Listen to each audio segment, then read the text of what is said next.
இந்த நாளுக்கான ரேமா வார்த்தை பிலிப்பியர் 3ஆம் அதிகாரம் 14வது வசனம். கிறிஸ்து இயேசுவுக்குள் தேவன் அழைத்த பரம அழைப்பின் பந்தய பொருளுக்காக லக்கை நோக்கி தொடர்கிறேன். ஒவ்வொருவரையும் ஆண்டவர் ஒரு அழைப்பினாலே அழைத்திருக்கிறார். ஒவ்வொருவருக்கும் ஒரு வேலையை வச்சிருக்கிறார். ஒவ்வொருவருக்கும் ஒரு கோல் வச்சிருக்கிறார். இலக்கு, கோல். என் பின்னாடி பாத்தீங்களா ஒரு கோல் போஸ்ட் இருக்குது. ஆப்போசிட் டீம்ல இருக்கிறவங்க இங்க கோல் போடணும், நான் அந்த பக்கம் கோல் போடணும். ஆனா அநேகம் பேருக்கு கோல் போஸ்ட் எங்க இருக்குன்னே தெரியாம விளையாடிட்டு இருக்கிறாங்க. வாழ்க்கையின் லக்கு எங்கே போய் கொண்டிருக்கிறோம் என்று தெரியாமல் வாழ்ந்து கொண்டிருக்கிறார்கள். உங்களை பார்த்து நான் இந்த கேள்வி கேட்கிறேன், உங்களுடைய லக்கு எங்கே இருக்கிறது? ஆண்டவர் இன்றைக்கு உங்களை பார்த்து கேட்கிறார், நீ லக்கை நோக்கி ஓட வேண்டும் அல்லவா? உன் கோல் போஸ்ட பார்த்து போப்பா, அப்பதான்ப்பா நீ கோல் போட முடியும். நீ எங்கேயோ விளையாடிக்கிட்டு இருந்தீங்கன்னா எப்படி உனக்கு ஜெயிக்க முடியும்? இதோ பார், உன் லைஃபுக்காக நான் வச்சிருக்கிற ஒரு கோல் போஸ்ட் இருக்குது. நீ அந்த கோல் போஸ்டுக்கு நேரா ப்ரோக்ரஸ் பண்ணு. நான் இங்க கோல் அடிக்கிறதுக்கு அங்க ஓடிக்கிட்டு இருக்க முடியாது.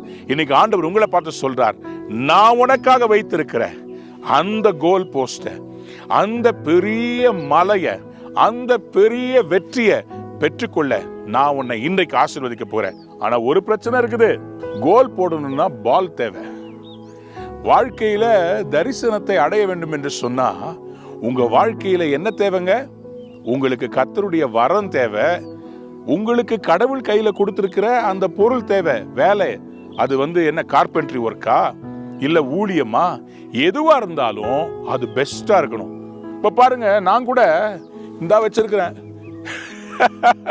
இந்த ஃபுட்பாலை பாருங்களேன். இது பாலா? இதை வச்சு எவனாவது கோல் போட முடியுமா? இது மாதிரிதான் சில பேர் இருக்கிறோம். ஆண்டவரே எனக்கு கோல் தாங்க, கோல் தாங்க. ஆண்டவர் சொல்ல, பாலை பார்ப்பா, கோலை விடு, பாலை பாரு. உன் கையில நான் கொடுத்ததை கெடுத்து வச்சிருக்கிறியே. சிகரெட்டை ஊதி தண்ணி அடிச்சு பொல்லாத படங்களை பார்த்து கெடுத்து வச்சிருக்கிறியே.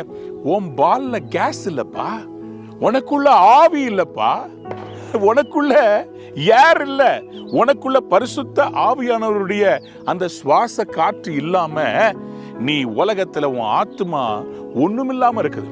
உன் பாலை சரி பண்ணு, உன் வாழ்க்கையை சரி பண்ணு, உன் கோல் உனக்கு சூப்பரா கிடைக்கும். கோல்!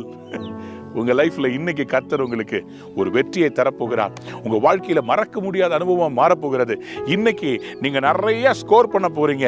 ஆண்டவர் உங்களுக்கு வெற்றி மேல வெற்றி கொடுக்க போகிறார். ஒரு எல்லாரும் பரலோகத்துல மேகம் போன்ற திரளான சாட்சிகள் எழுப்பி கைதட்டி சொல்லுவாங்க, வாவ் காட்! நீங்க ஒவ்வொரு முறையும் வெற்றி எடுக்கும் போது, ஆத்துமாக்களை சம்பாதிக்கும் போது, உலகத்துல வெற்றி சிறக்கும் போது கர்த்தர் உங்களுக்கு பெரிய ஆசீர்வாதங்களை வைத்திருக்கிறார். நீங்க ஜெயிக்க பிறந்தவர்கள், நீங்க ஜெயிப்பீர்கள். உங்களுடைய பாலை மட்டும் கொஞ்சம் பார்த்துக்கோங்க. God bless you. Have a wonderful day. Amen.